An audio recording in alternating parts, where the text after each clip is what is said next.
அண்மை செய்தியை பார்த்துக் கொண்டிருக்கிறோம். மதுரை கே நகர் மழலையர் பள்ளியில் தண்ணீர் தொட்டிக்குள் விழுந்த 4 வயது குழந்தையானது பலியாகி இருக்கிறது.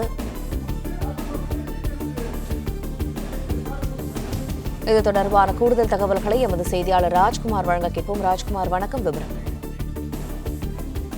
பகுதியில் உள்ள கிண்டர் கார்டன் என்னும் மழலை பள்ளியில தண்ணீர் தொட்டிக்குள்ள 4 வயது பெண் குழந்தை விழுந்ததால் பரபரப்பு ஏற்பட்டது.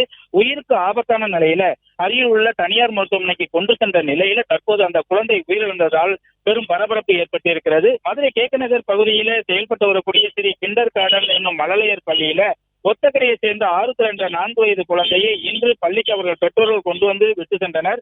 திரும்பி ஆருத்ரா பள்ளியில் படித்துக் கொண்டிருந்த போது விளையாடி கொண்டிருந்தார். பின்னாடி விளையாடி கொண்டிருந்த போது அடைக்காமல் வைக்கப்பட்டிருந்த தண்ணீர் தொட்டிக்குள்ள குழந்தை விழுந்துள்ளது. பள்ளியில் இருந்தவர்கள் விரைந்து சென்று அந்த குழந்தையை மீட்டனர். உயிருக்கு ஆபத்தான நிலையில அந்த குழந்தையை அருகே இருக்கக்கூடிய தனியார் மருத்துவமனையில் சிகிச்சைக்காக சேர்த்தனர். தற்போது அந்த குழந்தை உயிரிழந்ததாக தகவலும் கிடைத்துள்ளது.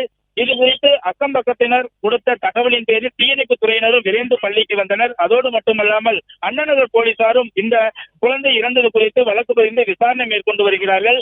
அதாவது இந்த கிண்டர் கார்டன் பள்ளியானது முறையாக அனுமதி பெற்று இயங்குகிறதா என்பது போன்ற விசாரணையும் தற்போது துவக்கியுள்ளனர். எப்படி இந்த பள்ளி, அதாவது கோடை விடுமுறை விட்ட பின்பும் கூட இந்த மழலையர் பள்ளியானது முறையாக அனுமதி பெற்று இயங்குகிறதா அல்லது எப்படி இயங்குகிறது என்பது உள்ளிட்ட பல்வேறு கோணங்களில் விசாரணையும் துவங்கியுள்ளனர். தற்போது இந்த பள்ளியின் வளாகத்துக்குள் பெற்றோர்களும், அதாவது சிறு குழந்தைகளை விட்டிருந்த சிறுமிகளை விட்டிருந்த பெற்றோர்களும் தற்போது குவிந்து வருவதால் இங்கு ஒரு பரபரப்பான சூழல் நிலவி வருகிறது. பிளே ஸ்டோர் மற்றும் ஆப் ஸ்டோரில் இருந்து பாலிமர் செயலியை QR கோடு மூலம் பதிவிறக்கம் செய்யுங்கள். செய்திகளை உடனுக்குடன் பெறுங்கள்.